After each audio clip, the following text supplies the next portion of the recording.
niya. Naka-business suit siya at walang eyeglasses. May hawak din siyang isang bouquet ng bulaklak na panigurado bigay sa kanya ng mga employee.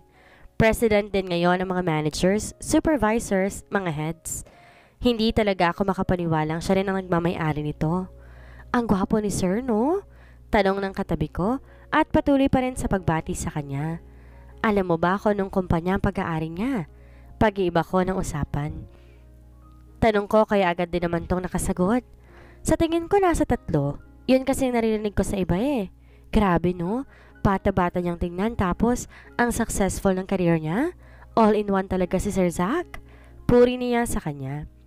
Sa pagkakaalam ko rin, sa loob ng 5 taon niya sa Italy, lahat ng kumpanya niya mas nag-successful din. Kaya maraming kumpanyang gusto makipag-partner sa kanya. Bali ang isang kumpanya niya, siya ang CEO. Ang sa 2 naman siya ang nagmamay-ari. Dagdag niya. Maski ako hindi maiwasang di mamangha sa sinabi niya. Di na ako sumagot at sumasabay na rin ako sa pagpalakpak ng iba. Napaisip akong bigla na baka tama rin na naging desisyon kong itago sa kanyang may kambal kaming anak sa akin. Dahil kapag nalaman niya, hindi ko alam kung magiging ganito rin baka successful siya o baka naman maging hadlang kami sa kanya. Pinilit ko ang sariling hindi siya tingnan dahil di ko rin alam ang gagawin pag nagtama pang mata namin. Palihim ako nagdarasal na sana gawin niya ulit at ginawa niya sa akin kahapon. Yung hindi ako pansinin. Pumikit ako at patuloy na rin sa pagpalakpak. Maya-maya may kumalabit sa akin kaya napahinto ako. Napansin kong ako na lang palang mag-isa ang pumapalakpak dito. Dahil biglang tumahimik ang paligid. Halos matumba ako nang pagmulat ko ng mga mata ko'y nasa harapan ko na siya. Nakatingin na rin ang lahat sa aming dalawa kaya bigla akong naparanok ng sunod-sunod. Nabamawis ang kamay ko at paa habang nakatingin sa kanya. Po, utal ko. Sa loob ng ilang taon, ito ang unang salitang lumabas sa aking bibig na kaharap ko siya. Bring this to my office. Naninibago ako sa tono ng pananalita niya dahil mas naging baritono na ito. Napatingin ako sa isang bouquet ng bulaklak na nilahad niya sa akin. Nagdadalawang isip pa akong kunin yon, pero kinalabit ako ng katabi ko at sinubukang kunin ko na agad yon at sundin ang utos ni Sir. Kinuha ko yon sa mga kamay niya. Parang may kuryenteng dumaloy sa katawan ko nang biglang magtama ang mga kamay namin. Thank you everyone for welcoming me. You can now go back to your work. Nagbow ang lahat sa kanya. Kanya-kanya na silang naglakad paalis para magpatuloy sa trabaho. Nagkausap pa sila sandali ng boss ko at ng manager. Pagkatapos lumapit sa akin ng boss, sabay bulong. Ayusin mo Kalya ha, huwag kang gumawa ng ikagagalit ni Sir. Yes boss. Napahinga ako ng malalim nung umalis na ang boss ko pati ang manager kaya kaming dalawa na lang ang naiwan ngayon. Nagsimula siyang maglakad kaya't sumunod na rin ako. Huminto siya sa elevator ako na may nasa likod lamang niya. Maya-maya, tumunog na ito at bumukas. Tahimik siyang pumasok sa loob. Napalanok ulit ako. Sa totoo lang ayoko talagang pumasok. Mas gumurabi rin ang pawis ko kahit di ako nakakapasok pa sa loob. Sir, get in. Utos niya. Wala akong magagawa kaya iniakbang ko na lang ang mga paa ko papasok sa loob. Bahala na. Sana mabilis lang to. Nagsimulang manginig ang mga paa ko. Hindi ko alam kung dahil ba kasama ko ngayon si Zane o dahil nasa loob ako ng elevator. Simula nung bata pa ako, ngayon na lang ulit ako nakapasok dito sa loob. Pinikit ko ang mga mata ko na magsimulang gumalaw ang elevator pa itaas. Mahigpit ako nakakapit sa railings at mababigat ang ginawad kong hininga. Di na nakayanan ng paa ko at nabitawan ko ng dala kong bulaklak at 2 kamay ko na ang nakakapit sa railings ngayon. Sinulyapan ko ang maliit na screen sa itaas at nasa 3rd floor pa lamang kami. Sumisikip na rin ang dibdib ko kaya't napahawak ako agad doon. Naramdaman ko may biglang yumakap sa akin. Nang maramdaman ko ang mga bisig niya, unti-unting nawawala ang kaba ko at napalitan iyon ng iyak. Gusto ko nang lumabas. Pabulong na pakiusap ko. Shh, it's gonna be alright. Bulong niya pabalik sa akin. I'm sorry. Dagdag niya tinaplos ang buhok ko, sinubukang patahanin ako. Halo-halong emosyon ang nararamdaman ko habang yakap-yakap niya ako. Para bang ilang taon din akong nangungulila sa yakap na yon. Parang ilang taon ko na rin hinahanap ang yakap ng mga bisig niya. Di ko na malayo nakarating na pala kami sa 8th floor dahil tumunog ng bigla iyon. Nang bumukas ang elevator, agad kong kinalas ang yakap ko sa kanya. Kinuha ang bulaklak na nabitawan ko, tsaka lumabas. Pinunasan ko rin ng luha ko gamit ang kamay. Nakita ko may inilahad siyang panyo sa akin. Napatingin pa ako sa kanya bago ko yun kinuha. Wala siyang imek na nagpatuloy sa paglalakad, kaya sinundan ko siya hanggang makarating kami ng office niya. Ilalagay ko lang po ito sa tabi. You can keep that? Putol niya ng akma kong ilalagay sa table niya, ang bouquet. Bakit po, sir? I'm allergic to roses. Napalaki agad ng mata ko sa sinabi niya. Agad tinignan ang bouquet na hawak ko. Doon ko napagtantong roses nga pala yon. Mabilis akong lumabas para mapalayo agad sa kanyang apoy. Hindi ko napansin rosas pala yon dahil mas nakato ng atensyon ko kanina sa elevator. Hindi ko alam paano niya nakayanan ang amoy ng rosas nung nasa loob pa lamang kami. Di ko alam ba't di agad siya nagreklamo para man lang mailayo ko yon sa kanya. Inuna niya akong patahanin kaysa ito ng atensyon niya sa amoy ng mga roses. Zane, nalilito na ako. Ano ba talaga tayo? Nilagay ko sa aking desk ang bouquet. Sakto papalabas si Angel, yung kasama ko sa trabaho. Bibili muna siya ng coffee shop ng cappuccino, kaya tinanong ko kung pwede ba siyang dumaan sa flower shop dahil magpapabili ako ng flower vase. May malapit na flower shop lang din. Naman kasi rito, di naman to umayaw at tumango agad. Ibinigay ko rin sa kanya ang pera. Sinabi ko na doon na lang din niya kunin ang pangkape niya, pero umayaw naman siya. Alam niya rin daw kasi iniiwasan kong elevator. Okay din sa kanya na siyang bibili para mas mapadali. Di na rin ako umangal pa sa kanya at nagpasalamat na lamang ulit. Ilang minuto lang bumalik siya dala ang binili niyang kape at vase. Salamat Angel ha? Wala yun, ano ka ba? Sambit niya at bumalik na ulit sa desk niya. Isa-isa kong tinanggal ang mga rosas sa bouquet na may biglang kumalabit sa akin. Lumingon ako sa katabi kong mukhang kakarating lang dahil kakalapag niya lang ng mga papers na mukhang utos galing sa boss namin. Diba kay Sir Zane yan? Napatigil ako sa sinabi niya kaya nilingon ko kaagad siya at tumawa ng mapakla. Teka, ano bang sasabihin ko? Ano kasi? Di natapos ang sasabihin ko nang tawagin ng boss namin ang katabi ko kaya nakahinga agad ako ng maluwag. Mabilis kong inayos sa mga rosas sa vase at dinisplay ko na lamang sa tabi ng desk ko. Hindi ko naman po pwedeng dalhin sa bahay kasi allergy rin si Zach. Na mag-aalas 4:30 na, nag-out na rin ako. Tumawag din kasi si Aaron na pupunta kami mamayang 7 sa bahay niya.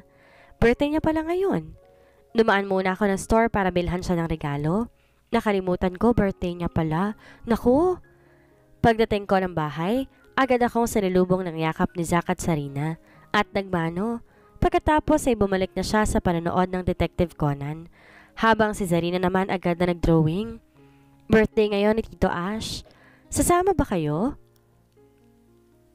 Nang marinig iyon, agad nang tumango pero nabawi rin yun bigla. I don't think I can go, Mommy. Ikaw na lang po.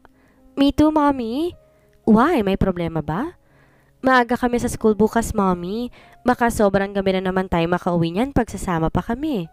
Hindi ako makakatulog ng maayos. Dito na lang po ako. Saad ni Zach. How about you, Zarina? Me too, Mommy. Papaluto na lang po ako ng food. Mahabang litanya nila. Sumang-ayon naman ako sa sinabi nila at tumungo ng kusina para magluto ng paghahapunanan nila. Pagkatapos kong magluto ay inilapag ko na iyon sa harapan nila. Are you sure both of you don't want to go with me? Pwede rin naman na hindi na rin ako pupunta. Sabi ko, habang kinukutaw-taw nila ang gatas na nasa baso. Okay lang, Mom. Pumunta ka na lang po. Wala masyadong close si Tito. Napatawa ako sa huling sinabi niya. Palagi niya kasing nakikita ang tito niya na walang kasama tuwing bibisita ito. Pinatulog ko muna sila bago ako umalis ng bahay. Aray! Bulyaw ni Aaron nang sinilubong ko siya na sapak sa kanyang balikat. Taka naman tong tumingin sa akin. Bakit di mo sinabing si Zane nagmamay-ari ng kumpanyang yon? Seryoso at di pa rin makapaniwala, natanong ko. Pero ang lokong inisihan lamang ako. Di mo naman tinanong eh. Inirapan ko na lamang siya sa kanyang isinagot. Umupo na lang ako sa Chase Lounge habang nakapandikwato. Nasa bahay na pala ako ngayon ni Aaron. Ang masasabi ko lang sobrang lawak din ng bahay niya at sobrang laki. Kinuha ko sa aking tabi ang regalo. Para sa iyo, happy birthday. Inabot ko sa kanya ang dala ko, kaya agad niya naman yung kinuha na para bang batang nakangiti. Wow! May anak na ako tapos prinsesa pa rin tawag mo? Pabirong anas ko, ngunit tumawa na lamang siya. Anyway, where is Zach at Sarina? Tanong niya. Nasa bahay, nagpaiwan. May pasok daw bukas eh, paliwanag ko. O siya, nasa na palang ibang mga bisita mo? Dagdag ko pa na mapansin kong kami lang dalawa dito sa sofa niya, kaya nilapag niya muna sa aking tabi ang ibinigay ko bago sumagot. They're on their way. Makahulog ang sagot niya habang paloko-lokong tumitingin sa akin. Mukhang di ko alam ang ibig niyang sabihin, kaya tumayo na agad ako, ngunit agad niya naman akong pinigilan. Kalya, birthday ko ngayon. Kayo na lang ang bisita ko tapos aalis ka pa? Halos matawa ko nung bigla itong mag-puppy eyes. Grabe ang tanda na, pero gumagawa pa rin siya ng ganitong ekspresyon? Oo na. Tama na yan. Di bagay sa'yo. Bumalik ako sa aking pagkakaupo. Nasulyapan ko rin ang mga katulong sa bahay niya na naghahanda ng mga pagkain. Hindi niya masyadong gusto ang bongga kasi pambata lang daw yun at gusto niya mga close lang kasama sa imbitado. Sus! Pambata raw. Pero minsan nagmumukhang bata rin tong si Aaron eh. Sa hindi inaasahan, naging kaibigan ko rin daw sina Lucas at West. Palagi ba naman ako imbitado sa loob ng 5 taon na yun? Sila yung nakita ko nung nagtatawanan sa sala noong panahong nagtatrabaho pa ako sa bahay ni Zane. Umuwi kasi minsan sa Pilipinas si Aaron kahit busy siya. Nagli-leave talaga siya sa trabaho para lang makiselebrate kahit papaano dito sa bahay niya kasama kape. Napatigil ako na makarinig kami ng busina sa labas. Mukhang nandito na sila. Sana talaga wala si Zane ngayon. Happy birthday, pre! Lolo ka na! Biglang bungad ni Lucas. Pagkapasok, bigla namang sumimangot si Aaron sa sinabi ni Lucas pero binawi rin yon kaagad. Kahit magunggurang na ako, gwapo pa rin naman. Happy birthday, tanda? Bati naman ni West na may dalang karton. Alam kong karton yon na may lamang alak. Hindi mawawala sa kaarawan nila ang alak eh. Kaibigan ko ba kayo? 28 pa lang ako ah. 1 taon lang ang tanda ko sa inyo. Sus! At tumawa naman ang dalawa. Nakatingin pa rin ako sa pintuan at parang may hinihintay kung sinong papasok. Pero napailing na lamang ako agad. Bakit? Sino pa bang aabangan ko? Napatingin ulit ako kay West na lumapit sa akin. Hello, gorgeous? Napangiti ako sa biro niya. Nakita ko naman si Aaron. Napa-smith sa aming dalawa. Grabe ka, West. Ang sama-sama mo sa akin pero kay Kalya, ang bait-bait mo? Eto na naman siya. Nagtatampo na naman. Tara, ilagay na natin sa rooftop itong mga bote para ready na mamaya. Ani Lucas na mukhang mas excited pa sa pag-inom ng alak. Tumayo na ako at kinuha ang ibang supot. Sinundan ang dalawa patungo sa itaas. Pagbaba namin, nasa hapag na rin si Aaron kaya sumunod na kami roon. Teka, bakit ang tagal ng isa? Talong naman ni Aaron habang kinakalikot niya ang kanyang cellphone. Tatanungin ko sana kung ano pang hinihintay nila nang may biglang magsalita. Sorry, I'm late. Traffic? Nakapako na rin ang paningin ko sa mga pagkain. Ayokong lumingon. Nahiya akong tingnan si Zane dahil sa ginawa ko sa elevator kanina. Pati yung yakap niya. Hindi ko mapigilang di lumunok ng sunod-sunod. Hey Zane! Long time no see bro. Nasa harapan ko na rin ngayon siya at nakitang nakipag-fist bump pa ang tatlo sa kanya. May dala siyang isang malaking box. Here's your cake, HBD. Nilapag niya yon sa harapan. Dali-dali namang binuksan yun ni West kaya binatukan siya agad ni Aaron. Ikaw ba may birthday? Mataray na tanong niya. Napatawa na lang ako sa dalawa. Kahit kailan talaga, minsan lumalabas ang pagkaisip bata nila tuwing nagsasama-sama eh. Napasulyap ako kay Zane. Agad naman akong napaiwas dahil nakatingin din pala siya sa akin. Remember her? Hindi ba siya yung maid mo noon? Saan ni West? Habang tumitingin kay Zane.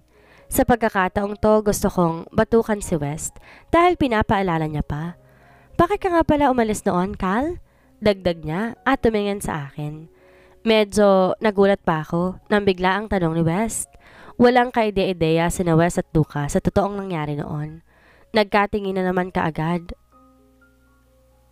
Kaming dalawa ni Aaron. Medyo naging awkward ang paligid matapos sabihin iyon ni West. Hanggang ngayon kaming dalawa lang ni Aaron ang nakakaalam na may anak ako. Si Zay naman alam niyang may anak na ako pero hindi niya alam na sa kanya yon. Ang dalawa naman, walang kaalam-alam na may anak na rin ako. Hindi rin namin sinabi at wala rin akong planong sabihin yon sa kanila. Labas na sila doon. Hep hep, gutom na ang celebrant, kumain na tayo.